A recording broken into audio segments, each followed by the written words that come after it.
CER France, premier réseau associatif de conseil et d'expertise comptable, présente Parole d'expert.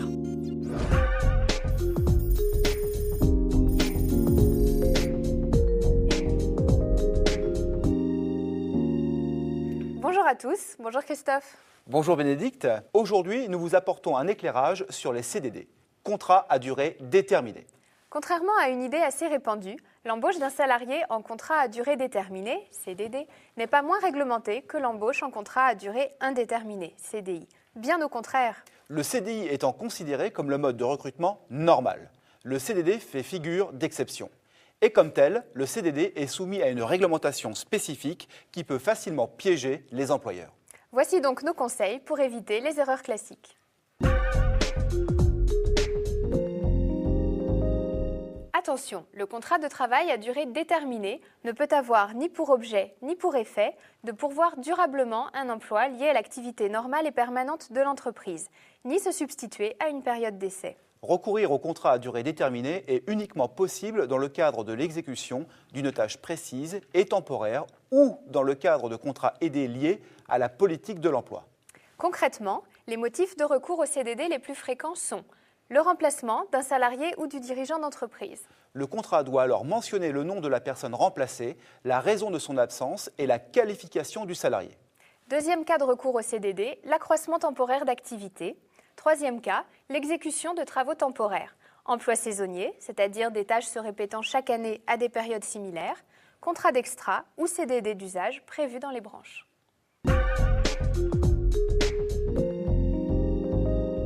Comme pour les CDI, les CDD peuvent faire l'objet d'une période d'essai.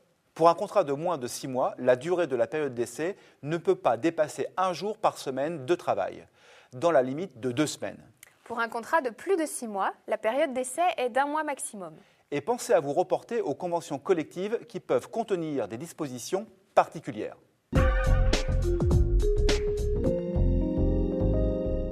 Quel que soit le motif et la durée, le contrat à durée déterminée doit impérativement être établi par écrit et transmis au salarié dans les 48 heures de l'embauche.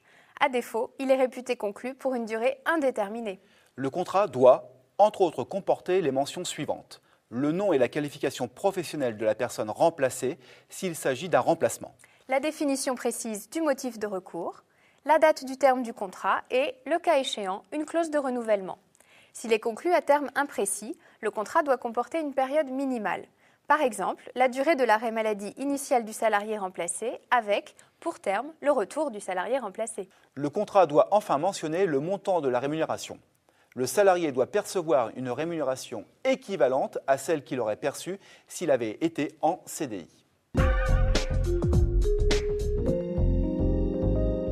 Les CDD doivent respecter les durées maximales prévues par la loi. Elles peuvent varier de 8 mois pour l'embauche de saisonniers à 24 mois dans certains cas exceptionnels. Dans le cas d'un surcroît d'activité, la durée maximale est de 18 mois, renouvellement compris. Attention, le renouvellement du CDD doit être prévu dans le contrat initial. Mais en aucun cas, il ne peut avoir pour effet d'excéder les durées maximales.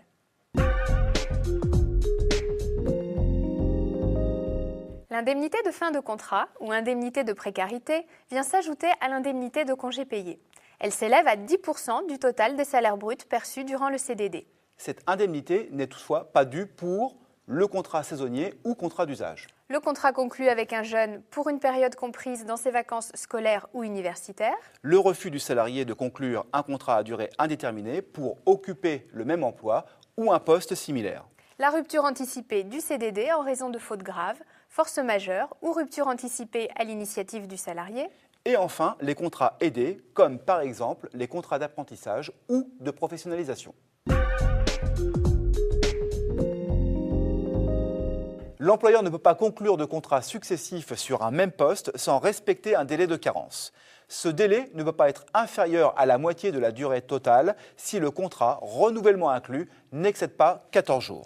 Au-delà de 14 jours, le délai de carence ne peut pas être inférieur à un tiers de la durée totale du CDD. Par exemple, si le contrat renouvellement inclus est de 6 mois, il faut attendre 2 mois avant de reprendre un CDD.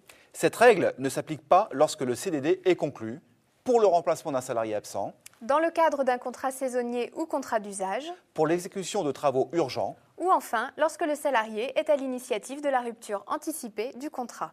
En cas de contrat successif avec un même salarié, l'employeur doit également respecter un délai de carence, sauf en cas de remplacement d'un salarié absent ou de contrat saisonnier ou d'usage.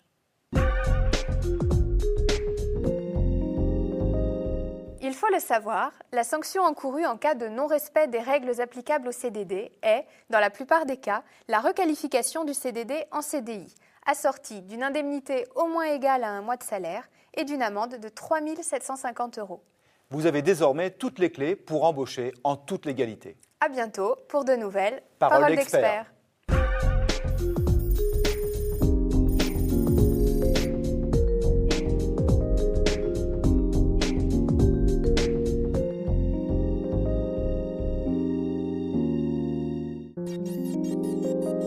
CER France, premier réseau associatif de conseil et d'expertise comptable, vous a présenté Paroles d'experts.